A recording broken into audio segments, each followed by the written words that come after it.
벙커원 라디오. 우리는 생각했습니다. 실외는 가까운 곳에 있다고.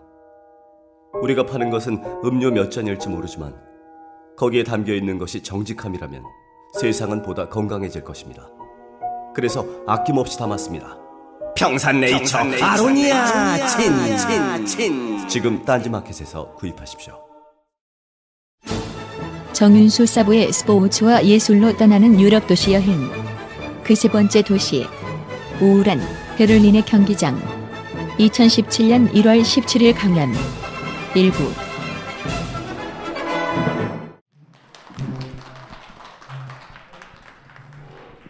예, 안녕하세요. 정윤수입니다.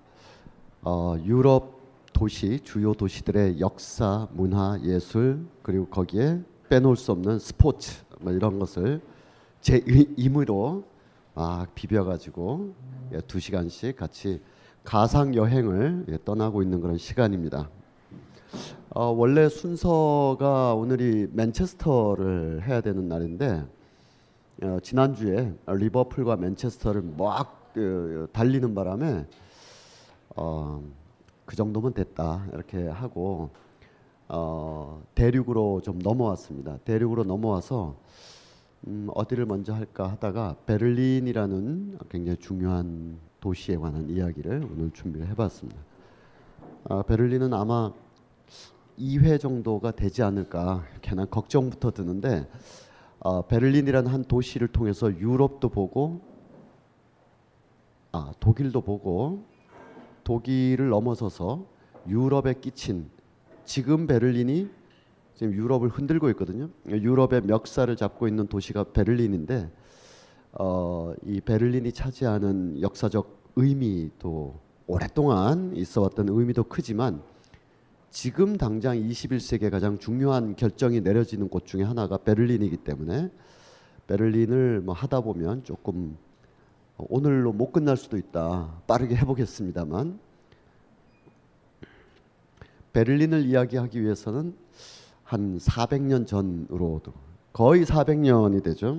지금 우리가 2017년이니까 1618년 그러면 400년 전 이때 30년 전쟁이라는 것이 있었습니다. 전쟁을 30년 동안 했는데 30년 내내 그냥 전쟁을 했다기보다는 전쟁에 지속되는 기간이 30년이었고 중간에 좀 쉬었다가 또 하기도 하고 또 이쪽에선 전쟁을 하고 있는데 이쪽은 좀 마무리가 되어 있거나 간헐적인 전투만 벌어졌거나 어쨌든 1618년에 시작을 해서 1648년에 종지부를 끊었기 때문에 30년 전쟁 이렇게 합니다.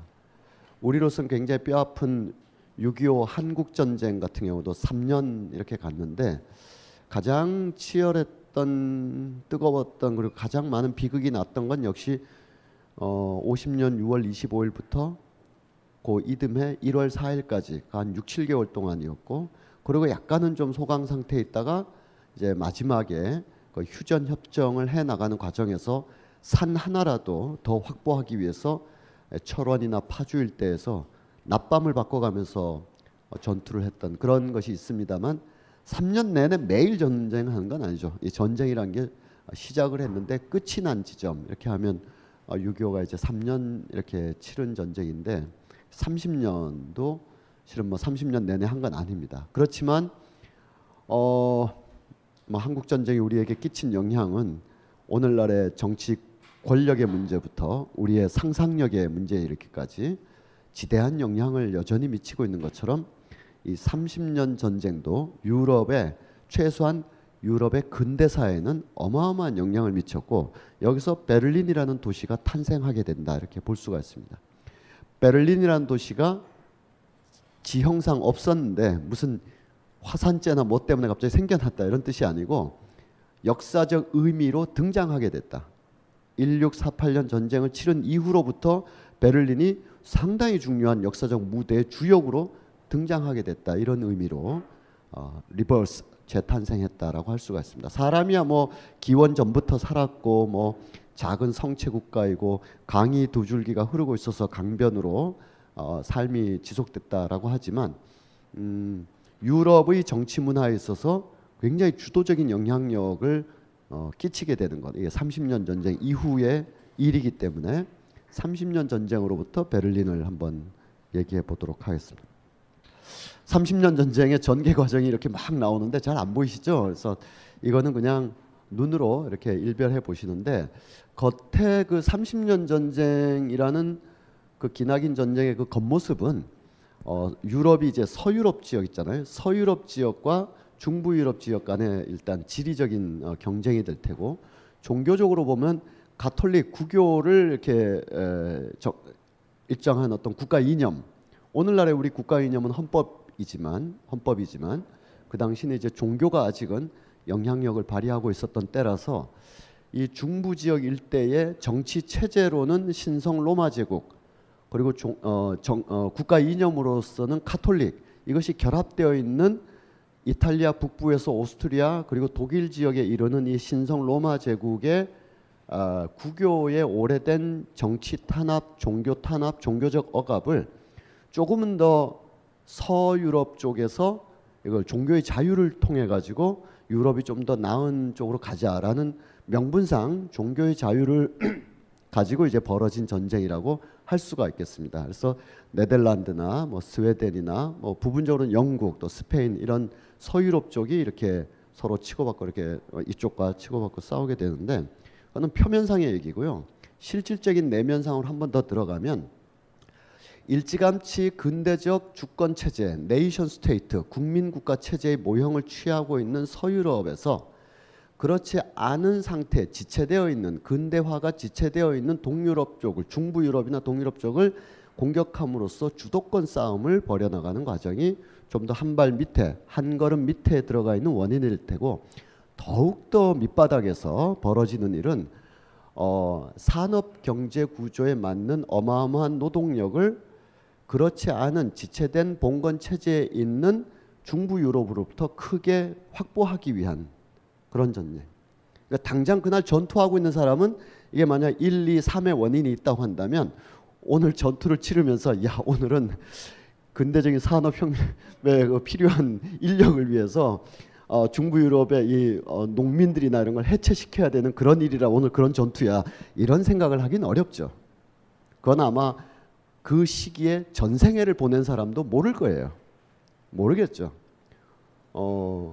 우리도 뭐 일상적으로 오늘 여기 모인 게 분단 체제의 극복을 위해서 모였다거나 이런 거 생각하기 어렵잖아요. 늘 그렇게 생각하는 사람이 있다면 약간 정신 나간 사람이겠죠. 그러니까 후대의 학자들이 그 원인과 결과를 구조적으로 뭐 지리적인 어떤 상상력, 지질학적인 상상력을 이렇게 동원해 본다면 저 멘틀 같은 데서 벌어지는 일들이 이제 바로 한마디로 얘기하면 중세 봉건 성체 도시를 해체하고 근대적인 도시국가, 근대적인 도시를 기반으로 하는 중앙 집중형의 국민국가를 만들어 나가는 과정 속에 벌어진 일이다 이렇게 볼 수 있습니다. 그러나 당장 그 30년 전쟁을 치르고 있는 사람들은 그런 줄 모르고 이제 종교의 자유라는 점이 가장 중요한 지점이 되겠죠.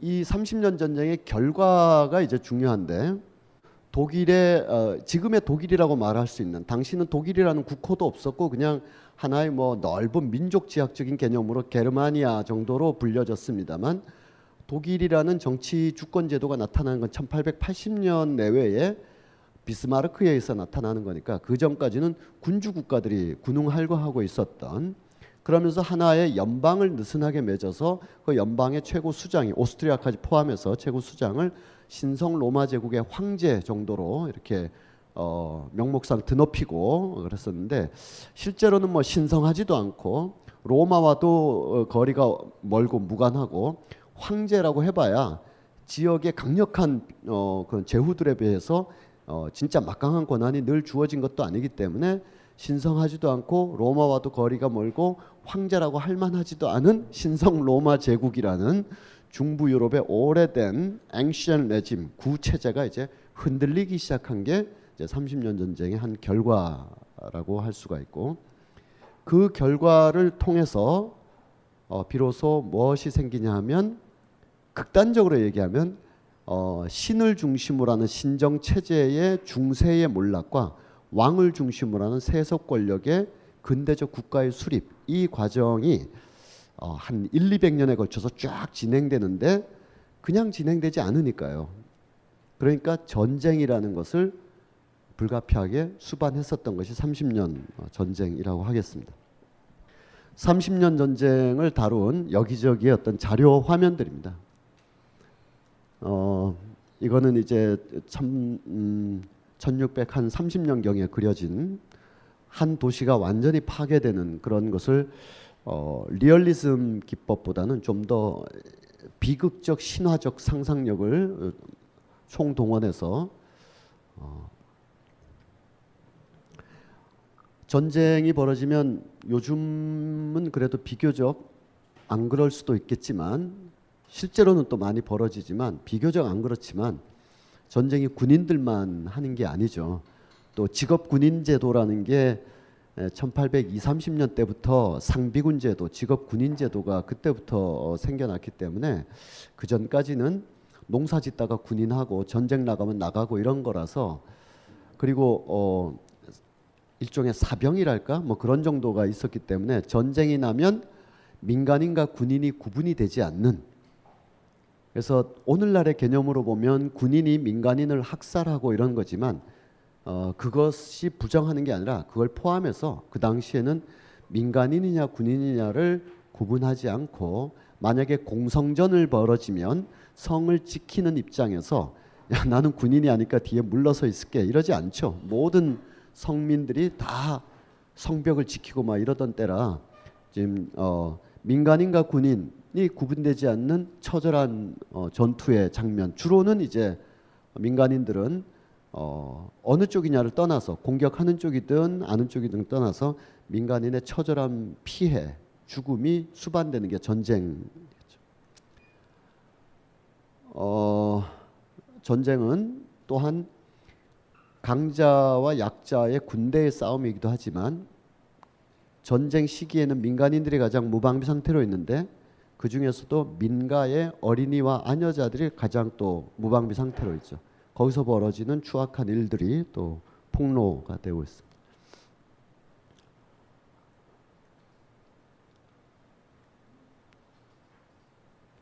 이 화면을 걸어놓고 이렇게 또 얘기하긴 좀 뭐한데, 어느 거나 다 그렇군요. 이거 큰일이네. 네. 사람 없는 모습을 놓고.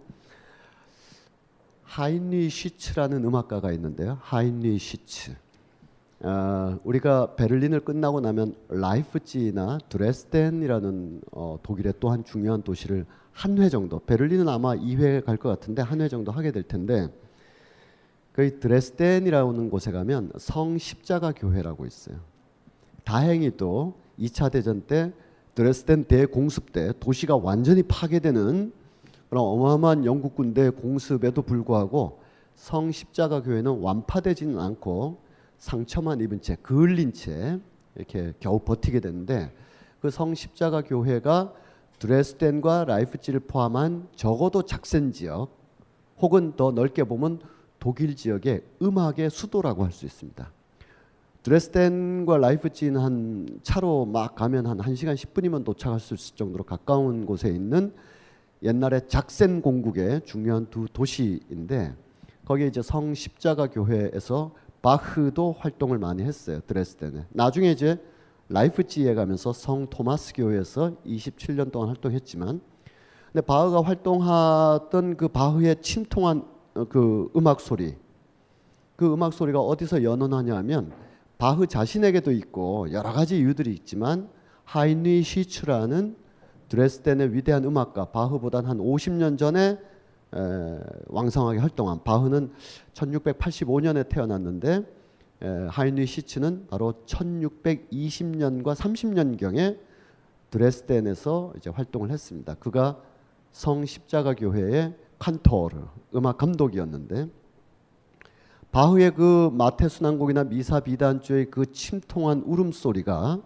다양한 데서 연원을 하지만 드레스덴이라는 도시가 낳은 음악이고, 그 드레스덴이라는 도시에 50년 전에 피울음은 바로 하인리 시츠의 음악에 다 담겨 있었습니다.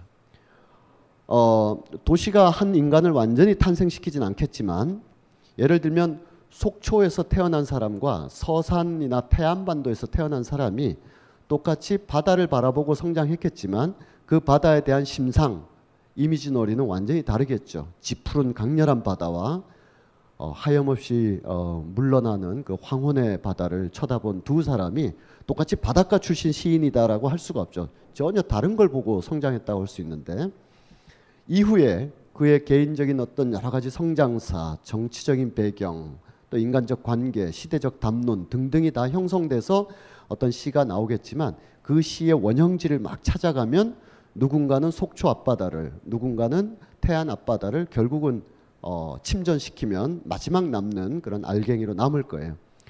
그러니까 이 바흐나 하인리시츠, 특히 하인리시츠의 음악을 계속 듣고 이렇게 가보다 보면 동시대에 1610년, 20년, 30년 이때에 우연히 둘이 같이 만나기도 하고 서로 뭐 카톡도 주고받고 이런 비교적 가까웠던 친구까지는 아니지만 이제 알고 지내는 사람 중에 베네치아를 무대로 했던 몬테베르디라는 사람이 있어요.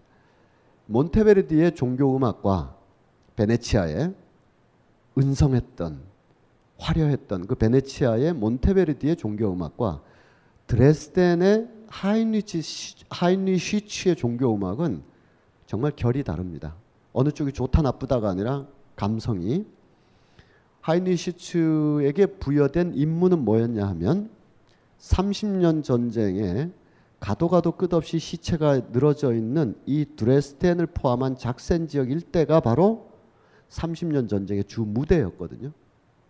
아마 어쩌면 많은 사람들이 작센, 드레스덴 이 일대에서 죽어가고 그랬을 겁니다. 굉장히 전략적인 요충지라 독일에 가면 라이프치히에 가면 두 군데의 아주 전투 지역 추모비 같은 게 많이 서 있어요. 그건 나폴레옹 전쟁, 나폴레옹이 침입해 왔을 때 라이프치히 대평원이 완전히 양 팀이 싸우는 운동장이었고 막 그랬거든요. 굉장히 중요한 거점 지역이었어요. 그래서 하인리시츠의 그 십자가 위에 7말씀 이런 걸 들으면 단순한 종교 음악이 아니라 처절한 죽음을 쓰다듬는 것이 음악가의 거의 뭐 유일무이한 의무였던 죽음의 시대의 음악이 막 깔려 있죠. 막 그런 시대를 지금 잠깐 보고 있는 건데요. 그러고 나서 이제 마침내 거대한 체제가 이렇게 허물어지고 변화되면서 유럽 정치계에 큰 지각 변동이 일어나는데 그것은 바로 로마 카톨릭을 정점으로 해서 쫙 펼쳐져 있던 추기경, 주교, 신부 쭉 이어지던 그런 종교적인 권력이 흔들리고 때론 붕괴되고 때론 영국 성공회처럼 아예 뛰쳐나가 버리고 이렇게 완전히 해체되면서 각 지역에 군웅할거하던 제후들이 각축전을 벌이는 절대주의 왕권 시대가 1600년대에서 1700년대까지 왕들의 시대가 열리게 됐다. 군주들의 시대, 왕들의 시대가 열리게 됩니다. 그래서 이전과 이후 1600년대 중엽 이전에는 제후나 왕들을 이렇게까지 묘사하는 그림이 별로 안 나와 있습니다. 대개는 이제 뭐 없는 건 아니지만 대체로 분포도로 대개는 그 종교적인 위대한 인물이나 성경, 특히 구약 성서상의 이런 인물들을 의인화해서 신화적인 그리스 신화나 성경에 나오는 인물들을 아주 그냥 우람한 장군으로 막 묘사를 해서 그것이 성경을 해석하거나 그리스 신화를 복원하는 게 결코 아니고요. 르네상스기에 많이 나왔던 그런 그림들은 다 당장의 자기 주권자를 묘사할 수 없어서 성서상의 혹은 신화상의 위대한 인물이나 사건을 통해서 개별 지방 정부나 국가의 위용을 드러내는 것이 그 당시였다고 한다면 이젠 그럴 필요가 없는 것이죠. 그래서 살아있는 세속 권력의 힘을 묘사하는 시대가 열리게 되는 겁니다. 이 그림은 이제 1648년에 독일에 가면 송두율 선생님이 계시는 민스터라고 있는데 민스터 지역에서 조금 또 가까운 곳에 베스트팔렌이라는 곳이 있어요.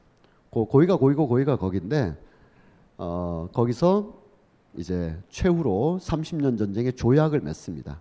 이 조약의 기본적인 내용은 뭐 어디는 누구 땅으로 한다, 누구 왕과 혈통은 끊어진 걸로 한다, 어디는 자유도시로 프라이시티로 선포해서 상업적인 활성화를 기약한다, 어디에 뭐 종교적인 어떤 것들은 없애버리기로 한다 등등의 많은 국가적인 어떤 협약을 맺는데, 그 협약의 주요 내용 중에 이런 것이 있습니다. 군주가 A라는 종교를 갖고 있는데 군주의 신민들이 B라는 종교를 갖고자 한다면 허락한다, 이런 것들이 좀 포함되어 있습니다. 안 그러니까 자꾸 전쟁 나는 거죠. 군주가 A라는 종교를 믿든 말든 신민들이 알아서 종교의 자유를 좀 가지고 있어야 되는 것인데 라는 것이 그런 사안들에게 포함이 되는 거죠. 거기에 또 결부돼서 만약 이런저런 종교적인 탄압이나 보이지 않는 어떤 이유로 A라는 곳에서 계속 살기 어려울 때 신민은 B라는 나라나 C라는 나라로 이동할 수도 있다, 이런 걸 이렇게 막 넣어요. 별게 아닌 것 같지만 우리 그 기춘대마왕께서 이게 국회나 이런 데서 이런 일자 하나라도 물고 늘어져 가지고 빠져나오려고 하는 법꾸라지 그런 분들의 그 말씀을 들어보면, 야, 단어 하나로 구속과 불구속이 결정되고 그렇게도 할 수 있다, 그렇게 해야 한다, 뭐 이런 문장 하나로 사람들한테 끼치는 영향이 어마어마하지 않습니까? 앞에 얘기한 그 두 가지의 그 사안은 종교적인 이유 때문에 이렇게 만든 거지만 결코 종교적인 목적이나 또는 나중에 결과가 종교적인 결과를 낳지 않습니다. 뭘 낳게 되냐면 군주가 A를 가지고 있는데 신민들이 B라는 종교를 믿어요. 그럼 옛날엔 가차없이 그냥 결혼도 군주의 허락을 받아야 되는 그런 시대에는, 그런데 그렇게 안 하기로 한다라고 하자 어떤 일이 벌어질까요? 새로운 종교, 대개는 개신교겠죠. 개혁적인 종교를 믿고자 하는 사람들이 335 어디에 모여요. 보통 예를 들어 토요일 날 예배나 미사를 드리는데 얘네들은 금요일 날 드리네. 그래서 이게 약간 미풍양속, 그동안의 관례에 어긋나. 그래서 가서 말을 해. 아니면 단속을 해. 그런데 그러지 않자고 지금 협약을 맺었는데 그 협약에 근거해서 우리가 금요일에 모이든 수요일에 모이든 무슨 상관이냐라고 할 수가 있겠죠. 근대 정치의 매우 중요한 근간, 집회의 자유, 결사의 자유가 여기서부터 현실화되기 시작합니다. 그동안에는 명문상의 표현 정도에 지나지 않았지만 베스트팔렌 조약에 근거하여 유럽 국가 전체에 드리워졌던 구속적인 역할들이 흔들리기 시작하는 거예요. 만약에 주보를 발간한다. 그때는 뭐 문자가 그렇게 크게 발달하진 않았습니다만 적어도 독일의 넓은 지역의 경우에는 구텐베르크가 1400년대, 마틴 루터가 1500년대 이미 성경이 베스트셀러화 될 정도로 점점 지식계층에서 문자가 막 나온단 말이죠. 그러면 예를 들어 교회에서 쓰는 주보를 발간한다. 주보의 내용이 그 신민이 원하는 내용과 좀 다르다. 이걸 단속한다. 그러면 안 되는 거죠. 거기서 언론 출판의 자유가 이렇게 표현되기 시작하는 겁니다. 추후에 여러분들께서 1700년대에 스피노자라는 사람이 쓴 신학 정치론의 맨 마지막에 있는 페이지를 보시면 그러한 100여 년의 결과, 특히 전쟁을 치른 이후에 70여 년의 결과 이후로 뭐 철학자이긴 하지만 오늘의 관점에서는 정치가이기도 한 스피노자가 신학 정치론을 그렇게 두껍게 300페이지까지 한글판으로 왕 쓴 다음에 맨 끝에 결론으로 이제까지 얘기한 나의 모든 주장을 누군가 한마디로 얘기해 달라 그런다면 표현의 자유에 대해서 나는 강조하고 싶다 하면서 서너 페이지를 표현의 자유에 대해서만 할애를 합니다. 이것만이 우리를 구원한다. 다른 거 다 됐고 기도 뭐 다 됐고 표현의 자유가 얼마나 중요한 건가를 쓰는데, 그것이 단순히 한 명의 뛰어난 그 정치 이론가가 근대 정치의 요체는 집회, 결사, 사상, 표현의 자유 이런 것이다라고 선언적인 주장을 하는 게 아니라 1648년 그 협의 체결 이후로 유럽의 중소도시마다 그 새로운 어떤 사회 운동이랄까 이런 것이 자연스럽게 발생한 것이죠. 두 번째로 제가 말씀드렸던 종교의 자유를 찾아서 자기가 원하는 곳이 있으면 좀 이동하게 한다라는 것은 무엇을 가져오냐면 오늘날에야 뭐 너무 상식적인 얘기지만 400여 년 전이에요. 400여 년 전에 어떤 사람이 이 마을에서 종교적인 어떤 그런 불편함, 그리고 뭐 자유롭게 한다고는 했지만 그래도 다른 종교 믿고 그러면 누가 뭐라 그러고 쟤네 이상한 종교야, 사교 집단이야 그럴까 봐 좀 딴 데로 가고 싶거든요. 만약에 1300년대나 1500년대에는 딴 데로 간다는 생각은 상상도 못하는 거죠. 그런 것 자체가 없는 거죠. 여행도 함부로 할 수 없는 건데 거주 이전을 한다? 바로 여기서 근대 산업의 굉장한 추동력이 되는 거주 이전의 자유가 막 발생합니다. 옮겨 다닐 수가 있는 거예요. 이유는 종교의 어떤 억압이나 불편함 때문에 이 장소에서 있을 수 없다면 다른 곳으로 가도 된다라는 종교의 이유로 시작한 얘기지만 사람들이 점점 도시로 이동하게 되는 거예요. 어떤 사람들은 실제로 종교적인 억압이나 이런 게 없음에도 그런 걸 핑계 삼아서라도 떠나겠죠. 왜냐하면 농촌의 사회라는 것은 신분과 직업이 태어날 때부터 정해지는 건데 도시로 이동하는 게 훨씬 더 새로운 삶을 도모할 수가 있기 때문에 바로 이 베스트팔렌 조약에 의하여 근대의 생각, 사상의 부분에 있어서 표현의 자유나 언론의 자유나 이런 것이 발생했다면 거주 이전의 자유라는 것이 발생하면서 근대 도시의 발전, 근대 도시, 근대 자본주의의 발전. 어디로 갈까요? 낙후한 곳으로 갈까요? 농촌에서 살다가 동굴로 가야 되겠다. 종교의 자유를 찾아서. 그러지 않겠죠. 익명이 보장되는 거대 도시로 막 이동하게 돼요. 이때 베를린에 프리드리히 1세라는 사람이 정권을 잡고 있습니다. 정권을 잡았다고 할 수 없군요. 할아버지 밑에서 태어나는 바람에 왕을 하고 있었어요. 베를린은 약간은 늪지대이기도 하고 축축하기도 하고 그 시내 21의 그 영화에 대한 글을 영화보다 더 잘 쓰시는 분이 있죠. 그 김혜리 씨라고 계신데 그분이 예전에 그 베를린 국제영화제를 취재기를 쓰면서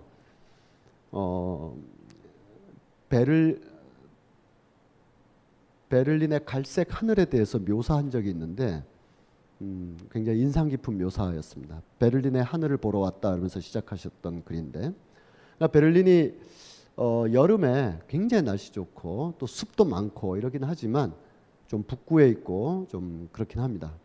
그래서 사람들이 알프스 위로는 뭐 별로 어쩌다 신이 알프스 위에도 사람이 살아야 돼가지고 알프스 위에도 몇 사람 살게끔 태어나게끔 해서 그렇지 대개는 알프스 남쪽에서 사는 게 더 훨씬 좋았던 거죠.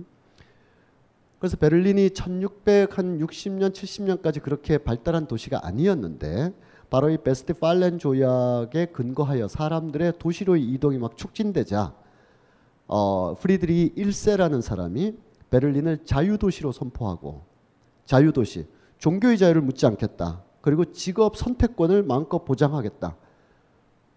라는 것을 그 당시로서 획기적인 선언으로 선포함으로써 사람들이 이동을 하는 거예요. 베를린으로. 그래서 그전에는 뭐 고매 도시, 그렇게 중요하지 않은 그런 도시였지만 점점 더 발전하게 됩니다. 그 중에 프랑스에서 이동한 사람들도 많고 특히 네덜란드나 프랑스나 이쪽에서 프랑스는 카톨릭이 현재도 한 90몇 % 정도로 이렇게 지배적인 국교 사회인데 앙리 4세 칙령 사건 등등을 통해서 종교의 자유가 오는 줄 알았더니 그 칙령이 폐지되면서 다시 종교적 억압이 심해지자 여러분들 예전에 그 배용준, 이미숙 두 분이 나왔던 조선말 영화가 있었는데 토속 애로물 영화가 있었는데 거기 보면 청나라에서 들어온 기독교를 이렇게 공부하러 모이는 야외의 모임에 대개 양반 자제나 양가집 교수들이 많이 있는 거죠. 종교개혁 운동은 점점 더 민중사회로 넓어지긴 하지만 그 시작점은 대개 일상적으로 권태롭거나 아니면 주류에서 밀려났거나 하는 중산층 지식 엘리트 계급들이 일단은 그 흐름을 주도하게 되거든요. 왜냐하면 그렇지 않으면 너무 많은 걸 잃기 때문에. 이런 사람들이 서유럽, 특히 프랑스에서 누구였냐면 유태인들이었어요. 유태인들. 위그노라고도 하고, 꼭 위그노가 반드시 유태인은 아니지만, 이 사람들은 프랑스의 종교적인 억압보다는 베스트팔렌 조약 이후, 그리고 베를린의 자유도시 선포 이런 거에 의해서 모든 재산을 처분해가지고 그것을 채권이나 금이나 뭐로 바꿔서 베를린으로 가는 거죠. 가다가 스위스 잠깐 들러가지고 스위스의 그 고리 대금업자들이 이 재산의 출처를 절대 밝히지 않겠다. 안심하고 가라. 배당해주겠다. 해서 거기다 다 맡기고 필요한 투자금만 가지고 베를린으로 이동해서 스위스 은행이라는 게 그렇게 해서 탄생하게 되는데, 그렇게 해서 베를린이 유태인들이 중산층을 형성하게 됩니다. 그들은 그 이전 사회보다는 베를린의 오래된 왕족이나 귀족보다는 태생적으로 불안했기 때문에 얘들은 독립적인 문화와 교육과 재산 증식을 해왔어요. 그래서 베를린을 출신으로 하는 유태인 음악가와 사상가가 그렇게 많은 겁니다.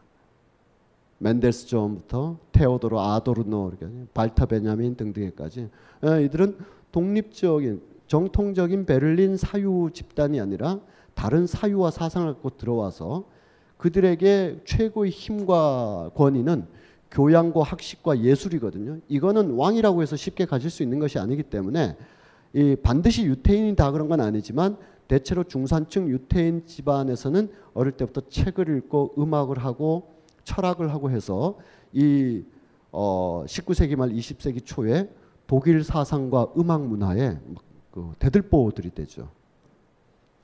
그리고 히틀러가 등장해서 이 베를린과 또 폴란드로도 많이 갔어요. 거기 바르샤바나 이런 데 있는 유태인들이 2차 대전 때 그 많은 희생을 당한 그 역사적 기원을 보면 베스트팔렌 조약으로부터 막 이동해 갔던, 거기까지 안 가도 괜찮았었던 사람들인데, 이 주요 조약 내용의 막 내용 중에 정신적으로는 교황이 주도하고 세속적으로는 신성 로마 제국 황제, 껍데기 같은 황제가 주도하던 가톨릭 제국이 마침내 붕괴되었다. 이게 이제 계속 드린 말씀인데, 이 조약이 굉장히 복잡하고 길 거 아닙니까?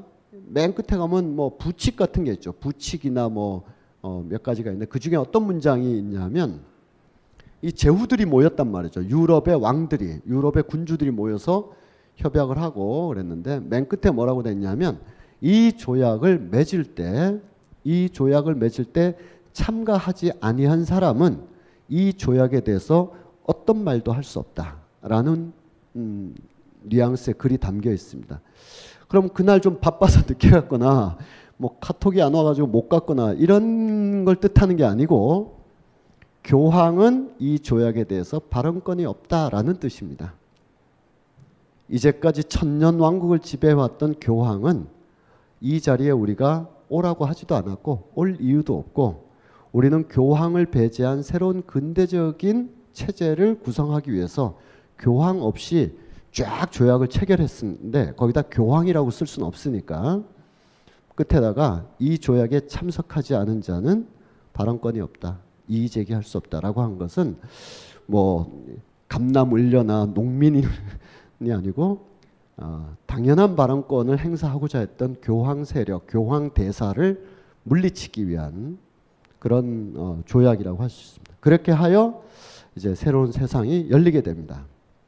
자, 그러면 17세기, 18세기 앱솔루트 모나키, 절대주의 국가 시대라고 하는데, 군주들의 시대가 되면서 나타나는 여러 가지 도시 지형상의 변화를 좀 보면 그 변화가 이제 베를린을 중심으로서 또 많이 펼쳐지는데, 이 그림은 언제적 그림이냐 하면 1400년경의 그림인데요. 이 1420년에 만들어진 이 달력입니다. 달력 그림인데, 달력이 뭐 옛날엔 없었겠어요? 이집트 때도 다 있었는데 1400년대에는 확실하진 않지만 그 이전 그림과 달라진 모습 중에 하나가, 성이 있다면, 성이 있고 연호를 표시하는 게 있다면 그 앞에는 예를 들면 900년대나 1300년대는 안 나타났던 현상이 나타난 게 뭐냐 하면, 토지의 경계를 그어놓는 이런 현상들이 나타납니다. 달력이. 이거 누구 땅이다라는 걸 표현하는 거예요. 누구 땅이다. 여기까지는 뭐 수도원 땅이라든지 여긴 백작 땅이라든지 이거는 뭐 자유농민 땅이라든지를 달력에다 일부러 표시를 한 게 아니라 이미 그런 현상이 나타나고 있어서 현상에 맞게 달력을 그리다 보니까 누구네 땅을 구분해 주는 일이 벌어지는 거예요. 여기서도 그렇게 땅을 구획하는 장면들이 나오게 되는데 요 1400년대로부터 쭉 넘어가면서부터 이제 정치 체제로서는 절대 군주들 그리고 경제 체제로서는 자본주의의 맹하 시기에 그 강력한 힘들이 예술을 통해서 나타나기 시작합니다.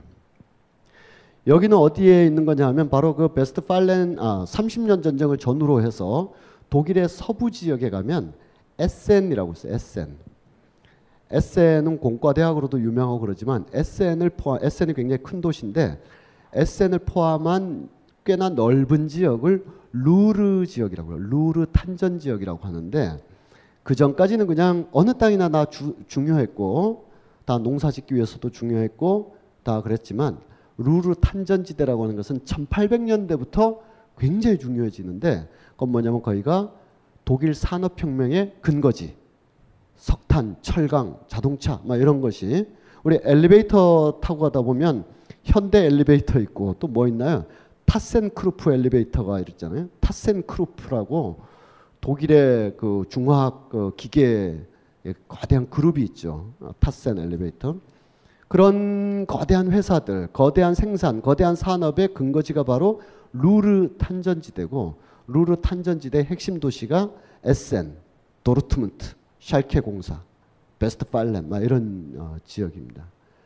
거기 아까와 같은 정치 지형 형상의 거대한 변화가 일어난 이후 이와 같은 모뉴먼트가 등장한다는 거예요. 이거는 신의 이름을 빙자했다 그러면 너무 역사를 가볍게 여기는 것이고 신의 어떤 이렇게 큰 틀 안에서 교황이나 종교 권력이 크게 할 때는 이런 자리에 이런 모뉴먼트를 숲을 다 헐어서 만들지도 않았을 뿐더러 설령 만들었다 해도 종교적인 건물이 들어섰을 겁니다. 뭐 수도원이 됐든 피정의 집이 됐든.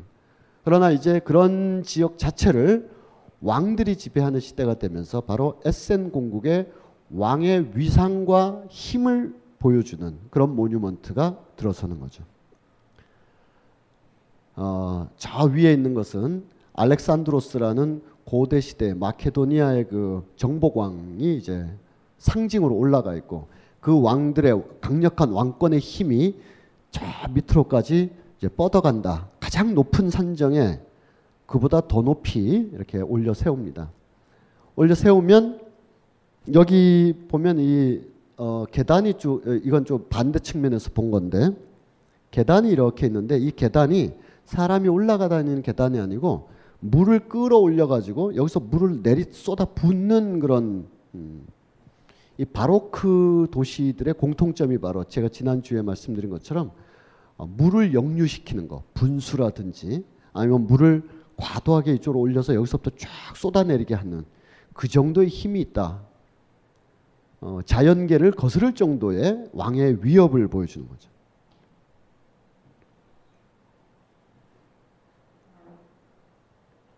위에서 내려다본 장면이고요.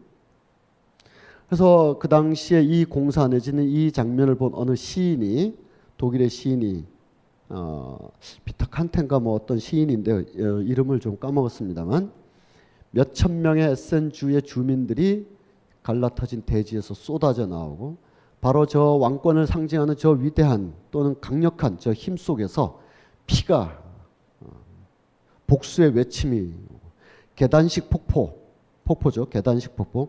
계단식 폭포에 흐르는 것은 정말 맑고 아름다운 물이 아니라 피의 폭포수가 쏟아져 내는. 나는 이것이 너무나 두렵고 잔인해서 동굴 속으로 도망쳤다. 이렇게 그 당시에 지나친 왕권의 비대함에 대해서 이렇게도 보는 시각이 있지만 또 이러한 시각, 이러한 표현, 이런 기록은 굉장히 소중하지만 또 어떤 면에서는 왕권을 강화하는 것이 국가라는 괴물, 국가라는 리바이어던 이 괴물이 신장되는 것이고 그 안에서 이미 근대적 국가 체제로 수립된 이상 그 안에 이른바 네이션, 국민들은 스테이트, 국민으로 구성된 스테이트, 국가가 되기 위해서 아마 이 길로 쭉 행진을 하게 될 겁니다. 그렇게 해서 행진해온 지 이제 400년이 되는 올해가 되는 거죠. 여기서도 켈하임이라는 독일에 있는 곳인데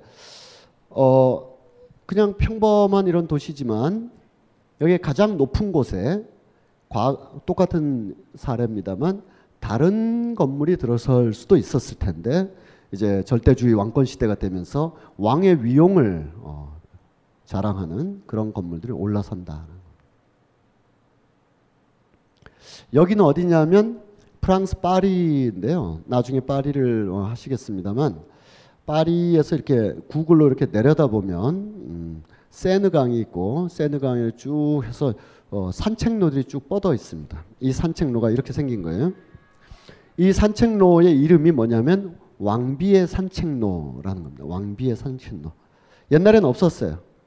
그러나 프랑스 왕권이 강화되면서 특히 루이 시대 이후로 왕의 산책로나 사냥터는 있겠죠. 또 왕비의 산책로가 이 정도라면 나중에 근대 혁명이 여러 차례 벌어진 이후에 이제 시민들이 자유롭게 우리가 뭐 경복궁을 편하게 드나들듯이 한 100년 전이었으면 이 중에서 몇 사람 못 들어갔을지 몰라요. 경복궁이나 이런 덕수궁에 물품 넣으러 들어가거나 아니면 주사 아저씨로 들어갈지 몰라도 뭐 쉽게 들어가지 못했을 텐데 우리가 경복궁 편하게 시민들의 그 공원으로 또 역사적인 유산으로 쓰는 것처럼 지금은 뭐 다들 편하게 사용하고 있는 곳이지만 왕비의 산책로, 왕비 한 사람을 위해서 세느강 옆에 루아얄 궁 옆에 저렇게 다 놀 정도로 도시 공간에 변화들이 일어난다.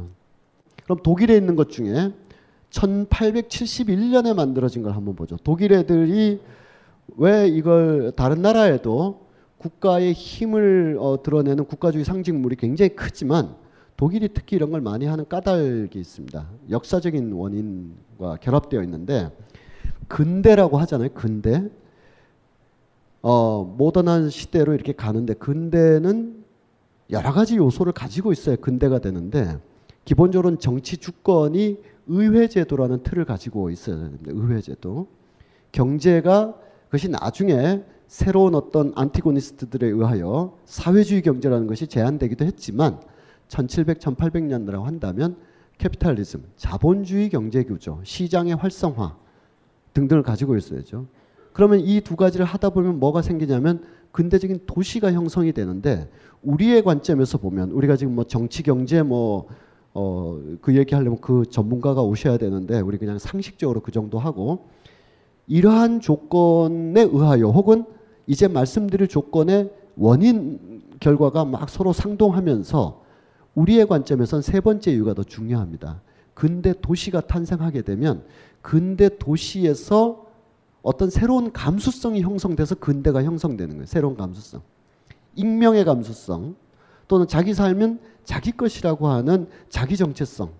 근대 도시 자유인들의 정치적인 결사, 경제적인 직업 선택의 자유뿐만 아니라 내가 어디다 한 표 찍겠다 혹은 내가 어떤 직업을 갖든 내 자유다 이런 것뿐만 아니라 도시에서 살아간다라는 어떤 신분적 굴레나 인습, 약속 이런 것이 아니라 다른 어떤 사회적 맥락 속에서 살아간다라고 스스로를 느끼는 사람들의 대거 등장, 출현 이런 거를 포함해야 이제 근대라고 할 수 있는 거예요. 근대. 그 근대로 가는 길에 레일이 여러 갈래로 깔려 있습니다. 인류가 동시에 쫙 가질 못하고 어떤 사람이 먼저 갔다고 해서 이게 정답도 아니에요. 그냥 먼저 갔을 뿐이야. 먼저 가다 보면 시행착오도 있고 타산지석도 하고 하는데 어쨌든 먼저 가줘서 고마운 거죠. 근데 너무 늦게 가면 먼저 간 사람들에 의해서 식민지가 되고 말아요. 그러니까 우리도 빨리빨리 갔었어야 되는 그런 것이었을 텐데 어쨌든 우리 문제, 식민지와 근대성을 동시에 식민지도 극복하고 근대도 이루어야 되는 탈근대와 탈식민의 동시 이중 과제로서의 제3세계 우리 같은 나라의 문제는 잠시 논외로 하고 유럽으로 보면 기본적으로 1200년대 그리고 실질적으로는 1600년대부터 가속화된 영국의 의회 민주주의 투쟁의 과정, 이것이 근대로 가는 첫 번째 레일이었습니다. 이 레일을 영국은 뭐 아무도 그 레일을 먼저 간 사람이 없기 때문에 영국이 가는 게 레일이었죠. 그래서 잘 갔어요. 그 사이에 뭐 피비린내 나는 일들이 많이 있었지만 어쨌든 1720년대쯤 되면 조지 1세나 2세 같은 사람이 이 영국의 왕인데도 영국이 아니고 독일 함부르크에서 머물러 있었어요. 함부르크에 있는 게 더 나아. 괜히 갔다가 음모에 휘말려서 런던탑에서 죽을 수 있거든요. 그러니까 이따금 중요한 일이 있을 때 런던에 가지만 주로는 함부르크에서 왔다 갔다 하고 그랬어요. 그럼 정치 누가 하냐? 시민들이 뽑은 다수당이 책임지고 해. 잘못하면 바꾸고. 내각 책임제, 의회 민주주의 이런 것을 먼저 막 시도해서 인류사에 누구도 먼저 하지 않았기 때문이기도 하지만 어쨌든 시범적인 케이스들을 막 만들어가면서 근대에 막 도착해요. 근데 이들이 그렇게 하면서 중산층 시민들에 의해서 그것이 주도되는데, 왜냐하면 산업혁명이 그것을 원하고 있기 때문에. 산업혁명이 만약 인격이 있다고 한다면, 산업혁명이 만약 살아있는 인격이라고 한다면 제발 정치 레짐 좀 바꿔라. 내가 맹돌진을 해야 되는데 왕권 체제로는 나를 너희들이 수용하지 못한다. 시민들에 의한 의회 제도로 바꿔놔라. 그럼 내가 산업혁명의 레일을 막 달려가마.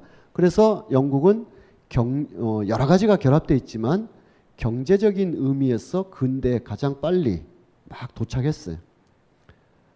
프랑스는 그것이 지체됐었습니다. 아까 말씀드렸던 앙리 칙령과 연관돼서 다는 아니지만 중산층이 대거 이탈하게 되면서 투자와 재생산과 소비를 할 수 있는 중류계층이 허약해지면서 절대적인 부를 과시하는 왕권과 굉장히 빈약하고 힘들게 살아가는 평민계층으로 이렇게 뚜렷이 구분되면서 근대 자본주의를 추동할 만한 중산층 계급이 굉장히 허약해졌어요. 없는 건 아니고 허약해졌어요. 영국과 달리. 그래서 이것을 일시에 회복하기 위한 방법은 혁명밖에 없었습니다. 영국처럼 물러날게, 니들이 해. 우리 재산과 명예를 훼손하지만 않으면. 이렇게 왕이 이럴 수가 없었던 거예요.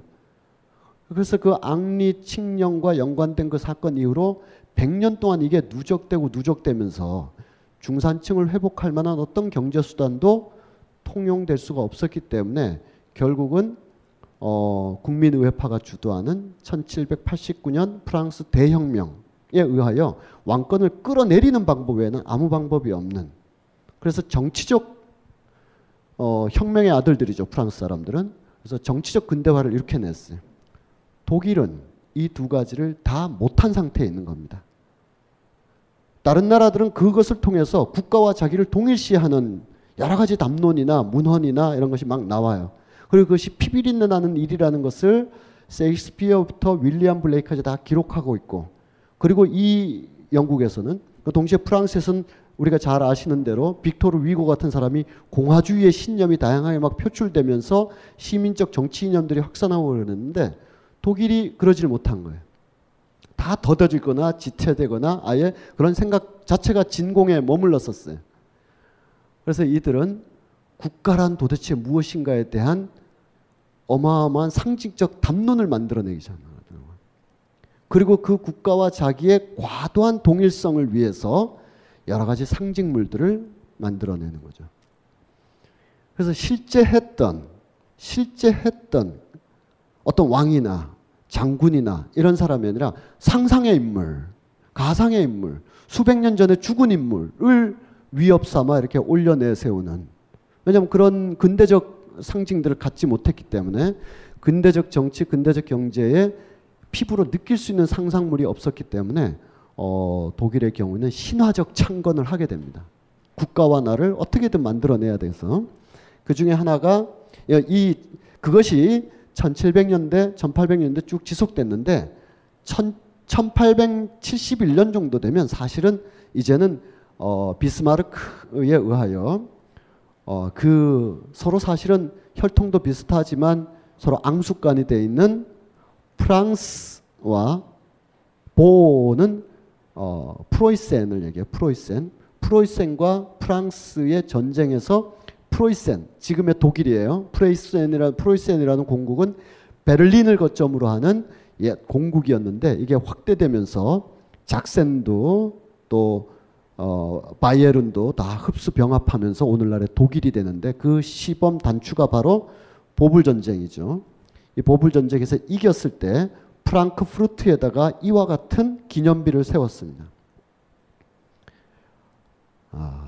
국가가 19세기 근대적 국가의 힘을 보여주기 위한. 그리고 그리 멀지 않은 곳에 튜링겐이라는 곳에 가면 카이저 비레름 덴크말이라고 있는데, 덴크말은 이제 기념비, 거대한 석상이고, 카이저 황제가 한 사람 있었는데 비레름 황제라는 거예요. 비레름 황제. 이거는 프랑크푸르트 쪽에 세워진 것이고 다 가상의 인물이죠. 승리의 여신 같은 가상의 인물이에요. 이것도 좀 약간 또 혹시라도 관심 있으셨으면 하는데, 그 에릭 홉스보움이라는 사람인데 사상가, 역사학자. 이 사람의 그 파열의 시대라는 책에 보면 에릭 홉스보움이 대문자로 써야만 되는 히스토리, 거대한 역사, 이런 유럽의 역사에 대해서 그 굉장히 유명하죠. 사부작, 자본의 시대, 혁명의 시대, 뭐 극단의 시대 이런 시리즈로도 유명합니다만 허구한 그런 대작만 쓰겠어요? 여기저기서 칼럼도 논평도 와서 작은 글도 많이 썼는데 데이빗 뉴먼이라는 필명으로 20년 동안 재즈 평론을 한 것도 굉장히 유명한 일이고, 근데 그 사람이 미술 평론을 많이 했어. 그래서 19세기 초 아방가르드 예술의 몰락에 관해서 왜 아방가르드가 갑자기 등장했다 한순간에 사라졌는가를 역사 사상적인 측면에서, 미술 장르적인 측면이 아니라 그런 걸로 많이 봤는데, 또 하나 그 파열의 시대라는 책에 보면 흥미로운 이야기 중에 하나가 19세기나 20세기에 서양의 정치운동이나 노동운동에서 왜 반쯤 벗은 여성상을 많이 그렸나, 이거에 대해서도 굉장히 독창적인 의견이 많이 나왔어요. 이를테면 들라크로아의 민중을 이끄는 여인, 이런 그림에서 그런 도상들이 어떻게 나오게 됐나. 그리고 프랑스 혁명기를 상징하는 혁명의 여인 마리안느는 왜 혁명의 아이콘이 여성으로 상징됐나. 그리고 그것이 노동운동으로 확산되면서 우리 노동운동도 처절하고 또 숭고한 기록을 많이 갖고 있습니다만, 유럽의 노동운동과 우리의 노동운동, 또는 유럽의 노동인식과 우리의 노동인식은 완전히 다르다고 생각하시면 됩니다.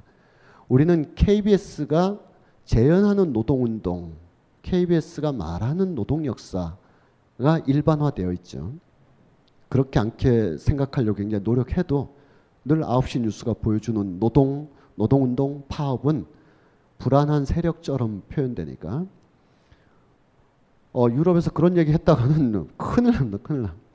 왜냐하면 유럽의 역사는 300년의 노동운동의 역사이기 때문에 우리의 그 좀 안타까움에 비해서 굉장히 장엄하고, 아까 얘기했던 루르 탄전지대의 샬케 공사나 도르트문트, 특히 샬케 공사의 홈구장 같은 데를 가면 전반전 끝나면 전광판에 노조가 주말에 뭐 하는지, 최근에 어떤 임금 단협을 했는지, 또 다른 데서 노동운동이 어떤 게 벌어졌는지 전광판에 소식으로 나오는 곳이에요. 그 좌빨이 몰래 들어가서 갑자기 튼 게 아니고, 왜냐하면 거기 응원하러 온 3만 4만의 팬들이 다 그 샬케나 도르트문트의 노동자들이니까, 그렇게 산 지 300년이니까 이게 우리가 생각하는 것처럼 뭐 우리는 울산, 포항, 창원 같은 데는 40년, 50년밖에 안 되지만 거기는 300년씩 노동 또는 노동운동을 통해서 도시가 발전했기 때문에 우리의 인식과는 굉장히 다릅니다. 제가 예전에 한때 그 축구 해설을 하고 돌아다녔는데요. 나름 굉장히 그 독창적인 해설을 했습니다. 그래서 잘렸어요. 그래서 잘렸는데 우연히 메이데이 때 제가 뭐 저를 드러내기 위해서 특정한 용어를 쓰는 그런 천박한 사람은 아니거든요. 그러니까 일반 시청자들이 듣고 있는데 나는 정치적인 어떤 표현을 해가지고 아, 쟤 누구지? 라고 나를 알려야 되겠다. 이런 천박한 정치인들 많잖아요. 대중과 만나선 대중의 언어로, 가이사와 만나선 가이사의 언어로 해야 될 텐데 제가 그렇지만 그날은 근로자의 날이라고 너무 많은 얘기들이 떠돌고 있어서 오늘 노동절이라고 잠시 표현을 했었고 오늘 많은 축구 팬들이 왔습니다라고 할 것을 노동절을 맞아서 이 지역이 그래도 한국을 대표하는 그런 산업도시인데 많은 노동자와 그 가족들이 오셨다 라고 해서 PD와 제가 심할서를 썼습니다. 저는 쓸 필요가 없죠. 직원이 아니니까. 그리고 PD가 위로부터 좀 안 좋은 소리를 들었어요. 노동절날 노동절이라고 했다고, 노동자가 왔는데 노동자가 왔다고 표현했다고 혼났어요. 그런 거에 비하면 유럽은 뭐 그런 정도 얘기는 한 1750년에 거의 끝났다라고 봐도 됩니다. 그래서 유럽의 우파는 우리의 좌파보다 조금 더 좌파예요. 어떤 경우에는 무상급식 이런 얘기 하지 않아요. 기본적인 얘기 같은 건 안 해요. 최저임금, 주 며칠 근무제 이런 기본적인 얘기, 우리가 막 온몸을 던져서 한 칸 한 칸씩 넘어갔던 얘기들은 거기서 이미 19세기 최소한 20세기 중엽에는 거의 다 이렇게 적어도 제도상으로 막 이루려고 했기 때문에 어쨌든 그런 노동운동의 역사에서 19세기 말에 노동운동의 기수로 왜 벌거벗은 또는 반나의 여인상이 하나의 상징 깃발로 되는가. 그러다가 소비에트 체제가 오면서 남성 노동자가 깃발의 주인공으로 변해가는가를 아까 얘기 다 까먹으셨나요? 아까 에릭 홉스본이 이렇게 분석했다는 겁니다. 정치운동이나 노동운동에서 여성이 어떻게 표상되는가라는 거는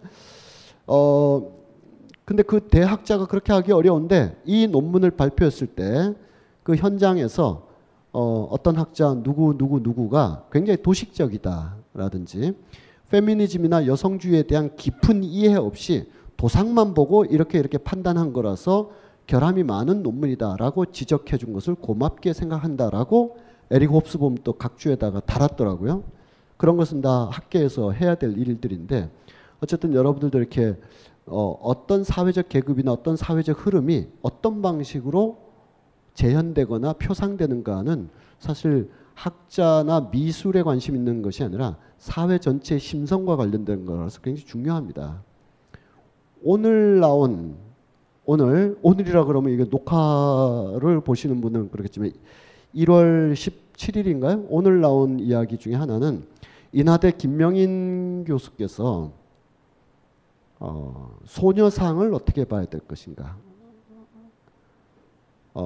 일본군 위안부와 관련된 그래서 우리 일본 대사관 또 부산에서는 지금 막 철거 그것의 정당성과 명분과 그 아픔을 부정이나 이런 것이 아니라 다 존중인데 그러나 우리가 지키지 못한 아리따운 누이라는 식의 표상은 과연 건강한 것인가? 이것은 남성 국가주의가 국가가 우리 아이를 못 지켰네라는 그런 표상으로서 혹시 잘못 오해될 수 있는 것은 아닌가? 굉장히 예민한 문제예요. 그러나 누군가는 학자로서 말할 수 있는 말을 했다고 생각하는데 이 소녀상이라는 그 표상을 어떻게 할 것인가? 그 둘러싼 모든 역사적 아픔 이런 걸 부정하는 게 전혀 아니라 또 여러분들 혹시 찾아보시면 우리가 조금이라도 이게 어떻게 해석돼야 될 것인가 하는 여지가 있었던 대목이 있다면 보실 만한 부분입니다. 제주대학교 해양학과의 주강현 선생도 오늘 낮에 페북을 하셨는데 늘 페북만 하고 살아요. 저도 오전에 김명인 선생 페북, 오후에 주강현 선생 페북을 봤는데 경기도 도의회 여야 의원들이 독도에다가 소녀상을 세운다라고 했을 때 주강현 선생 말은 말도 안 되는 소리 하고 있다. 소녀가 국가주의 대결에 또다시 피 흘리는 아이콘으로밖에 전락하지 않는 것이다. 그리고 독도에는 그분은 이제 해양학자니까 우리의 정치적 의지와 무관하게 독도에는 사실 어떤 상징물도 들어가서는 안 된다. 그래서 예전에 독도는 우리 땅이란 어떤 상징물을 독도가 아니라 울릉도에다 세운 적이 있다라는 것을 복귀하면서 우리의 정치적인 혹은 사회적인 어떤 표상으로서 무엇을 만들고자 할 때 그 만드는 것이 과연 어떤 이렇게 사회적, 미학적, 포괄적 의미를 갖는가 이런 것을 생각해 보자는 거예요. 누가 옳고 그름을 떠나서 나중에 한번 찾아보시고 여기도 이제 그 승리의 전사, 여자 전사의 강력한 힘이 독일 통일을 상징하게 되는 것 이것에 대해서 한번 생각해 볼 만한. 아까 이 얘기인데 비레름 황제라고 독일이 나름 중세시대 때 잘 나가던 때가 있었나 봐요. 그 잘 나가던 때에 뭐 우리 뭐 만나본 적도 없지만 뭐 광개토 대왕 막 이런 사람들 우리가 쉽게 부정하기 어렵잖아요. 쉽게 부정하기 어려우면 그런 사람이 있었나 보다 하면 되는데 최근에 그 인천에 사시는 분은 인천 남동구와 인천 또 연수구 사이에 엄청난 역사도 아닌 논쟁 소선호라는 사람이 자기 구역 자기 구청 출신이다 해서 연관이 있다 해가지고 연수구에서는 소선호 동상을 8m짜리를 만든다 그러자 이 남동구에서는 소선호 기념공원을 지어가지고 문학산 근처에다가 소선호 막 그런데 난 소선호가 누군지를 모르겠어요. 옛날에 그 텔레비전에서 좀 본 것 같은데 드라마에서. 그럼 어떤 표상을 하고 동상이 만약 지어진다면 지어질까요? 이상한 동상 나오지 않을까요? 하여튼 이런 거 함부로 해서는 안 되는데 이 독일에서는 13세기에 비레름 황제가 만약에 다시 깨어난다면 독일은 세상을 지배할 것이다 라는 의미의 모뉴먼트를 제작합니다. 어마어마하게 큽니다.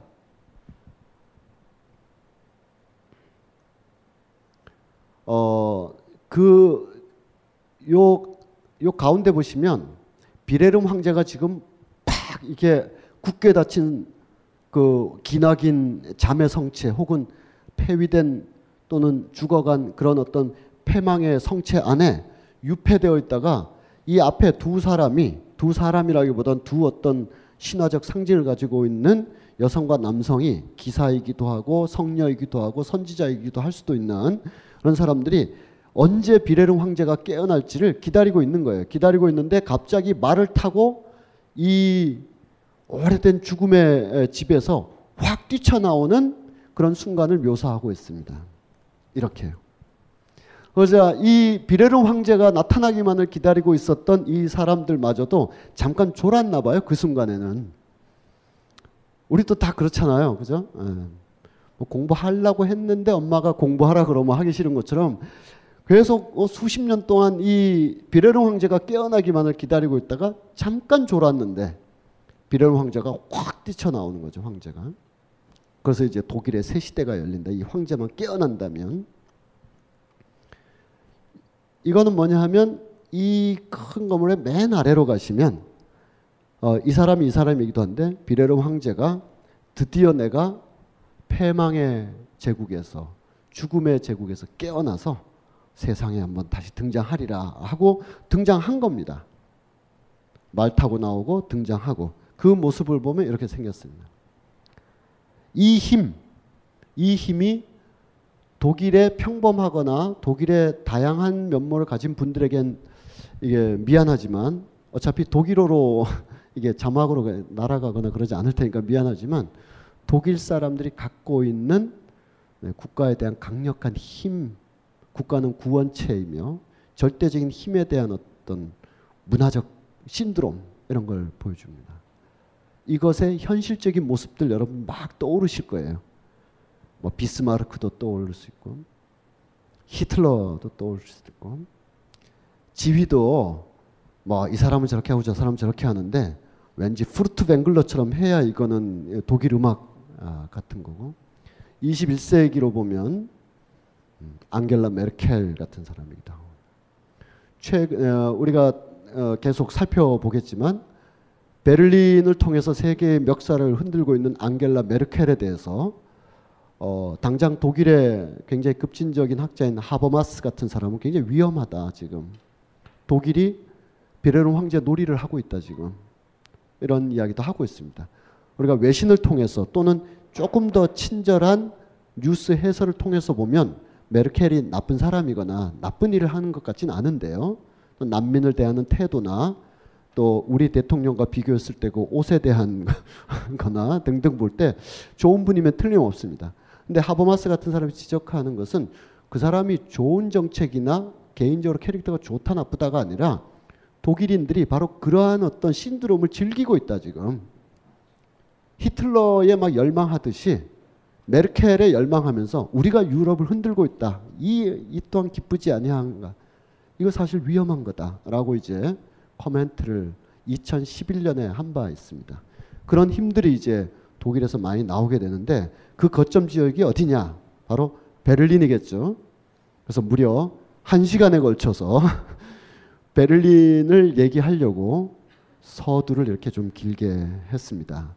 이러지 않고 얘기하면 제가 그냥 베를린 여행 트립 쭉 틀고 여기 가면 뭐 있고 저기 가면 뭐 있다 그래도 다 1시간 갈 수 있어요. 그건 뭐 유튜브 보면 다 나오잖아요. 한 10분 정도 쉬었다가 이제 그렇게 형성된 근대 국가 독일의 베를린을 살펴보도록 하겠습니다. 10분간 휴식하겠습니다. 빅그린 2, 3 샴푸. 이걸 쓰면 머리카락에 힘이 생깁니다. 말도 안 되는. 제가 지난 시간에 머리카락이 힘이 생긴다고 그래가지고 말도 안 되는 소리라고 그래서 광고 떨어질 줄 알았거든요. 근데 진짜로 힘이 생긴다는 걸 증명하기 위해서 광고를 연장하였다. 좋아! 그럼에도 많은 분들이 구매해 주셨습니다. 그리고 구매 후기를 통해 인정해 주셨습니다. 딴지마켓 재구매율 53%에 빛나는 빅그린 2, 3 샴푸 23일 후 변화가 없으면 100% 환불해드리겠습니다. 지금 바로 딴지마켓에서 확인하세요.